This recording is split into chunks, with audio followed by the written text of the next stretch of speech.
मैं सत्यवान आर्य, सह आचार्य, बाबू शोभाराम राजकीय कला महाविद्यालय अलवर। प्रिय विद्यार्थियों, आज हम विद्यापति कवि के विषय में पढ़ेंगे, उनकी कविता को जानेंगे। तो सर्वप्रथम हम विद्यापति का परिचय जानेंगे, उसके बाद उनकी कविता को समझने की कोशिश करेंगे। विद्यापति का जन्म सन 1350 ईस्वी में हुआ था और उनका देहावसान सन 1402 ईस्वी में हुआ। इस तरह से वे केवल 52 वर्ष ही जीवित रहे। मैथिल कोकिल के नाम से ख्यात विद्यापति के पिता गणपति ठाकुर स्वयं कवि थे तथा उन्होंने गंगा भक्ति तरंगिणी नामक ग्रंथ का प्रणयन किया। विद्यापति के पिता तथा पूर्वज मिथिला के राज दरबार में सम्मानित थे। विद्यापति को विरासत में साहित्यिक वातावरण तथा साहित्य और शास्त्र के अध्ययन की सुविधा प्राप्त हुई। विद्यापति मिथिला के राजा शिवसिंह के दरबारी थे। राजा शिवसिंह उन्हें अपना हितैषी, मित्र, बंधु, सहचर तथा अपने दरबार का अमूल्य रत्न मानते थे। विद्यापति संस्कृत के प्रकांड विद्वान थे तथा अपभ्रंश और मिथिला से प्यार करते थे। विद्यापति ने कई ग्रंथ संस्कृत में लिखे, जिनमें दुर्गा भक्ति तरंगिणी, वर्णकृत्य, शैव सर्वस्व सार आदि के नाम लिए जा सकते हैं। अपभ्रंश में उन्होंने कीर्तिलता, जिसमें राजा कीर्ति सिंह की प्रशस्ति है, तथा कीर्ति पताका, जिसमें राजा शिव सिंह की प्रशस्ति है, नामक ग्रंथ लिखे। किंतु कवि रूप में जिस रचना ने विद्यापति को अमरत्व प्रदान किया, वह मैथिली भाषा में रचित पदावली है। विद्यापति ने जिन पदों की रचना मैथिली भाषा में की, वे सारे पद पदावली में संग्रहित हैं। इस संग्रह के अधिसंख्य गीत श्रृंगार रस परक, भक्ति भावना परक तथा थोड़े से पद अन्य विषयों पर हैं। श्रृंगार परक पदों में राधा कृष्ण नायिका नायक के रूप में उपस्थित हैं, जिनके बहाने विद्यापति ने मिलन विरह, वय संधि, नश्वर शिव आदि का मनोहारी चित्रण किया है। भक्ति परक पदों में शिव, दुर्गा, गंगा, गौरी आदि की स्तुतियाँ हैं। अन्य पदों में मिथिला के लोक जीवन की विद्रूपताओं को अंकित किया गया है। विद्यापति पदावली का मूल भाव श्रृंगारिक है तथा ये पद उन्होंने राजा शिवसिंह को सुनाकर प्रसन्न करने के लिए रचा था। राजा शिवसिंह की मृत्यु के बाद विद्यापति के जीवन में निराशा छा गई।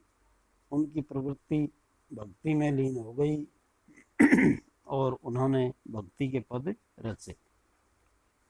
कुछ लोग उन्हें भक्त कवि भी मानते हैं, पर आचार्य रामचंद्र शुक्ल ने विद्यापति के इस काव्य की मूल चेतना श्रृंगार को ही माना है। उनकी पदावली से स्पष्ट है कि विद्यापति सौंदर्य, श्रृंगार और यौवन के कवि हैं। उन्होंने अपने पदों में सौंदर्य की जिस अलौकिकता का सृजन किया है, वह जयदेव के गीत गोविंद से प्रभावित है। पदों में भाव माधुर्य, कल्पना वैभव तथा संगीतात्मक कोमल कांतता के कारण विद्यापति को मैथिली का जयदेव भी कहा जाता है। गीति काव्य की दृष्टि से विद्यापति का काव्य उत्कृष्ट है। वे कृष्ण भक्त कवि हैं, पर मुक्तक काव्य के क्षेत्र में उनका स्थान बहुत ऊंचा है। दरबारी कवि होते हुए भी विद्यापति के पदों में जनजीवन का आकर्षक वर्णन मिलता है। तो प्रिय विद्यार्थी, ये विद्यापति कवि का परिचय था। अब हम विद्यापति की जो कविता है उसका परिचय जानेंगे। तो मैं पढ़ूंगा और उसके बाद हम इसे समझने का प्रयास करेंगे। वंशी माधुरी। नंदक नंदन कदम बेरी तरुतरे, धीरे धीरे टरली बोलाओ, समय संकेत निकेतन बैसल, बेरी बेरी बोली पठाओ, सामरी तोरा लागी अनुखने बिकल मुरारी, जमुनाक तिर उपवन उद्बेगल, फिरी फिरी तथी निहारी, गौरस बिके निके अबैते जाइते, जनी जनी पुंछ वनवारी, तोहे मती मान सुमति मधुसूदन, बचन सुनह किछु मोरा, भनई विद्यापति सुन बरजोवती, वंदे नंद किशोरा। तो इस पद्यांश में मैथिल कोकिल विद्यापति ने पदावली में से रचित है ये पद। इसमें कवि ने उस घटना का वर्णन किया है जब श्री कृष्ण निश्चित स्थान पर राधा की प्रतीक्षा में बैठे हुए थे। तो विद्यार्थियों, सर्वप्रथम हम कठिन शब्दों के अर्थ जान लेते हैं, उसके बाद विद्यापति की कविता को समझना आसान हो जाएगा।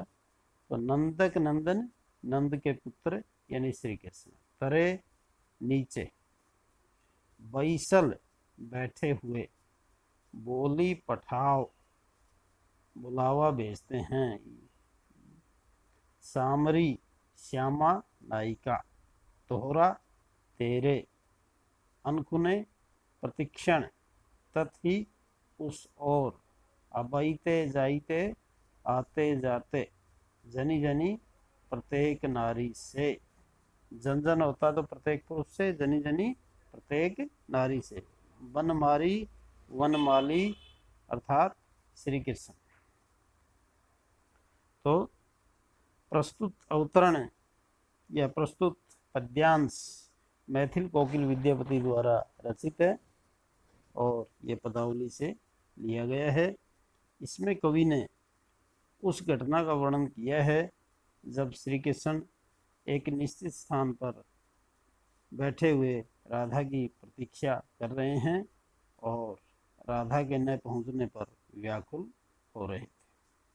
श्री कृष्ण की इसी व्याकुलता को कोई दूती या सखी राधा से इस प्रकार कह रही हैं, हे राधा, नंद के पुत्र श्री कृष्ण कदम वृक्ष के नीचे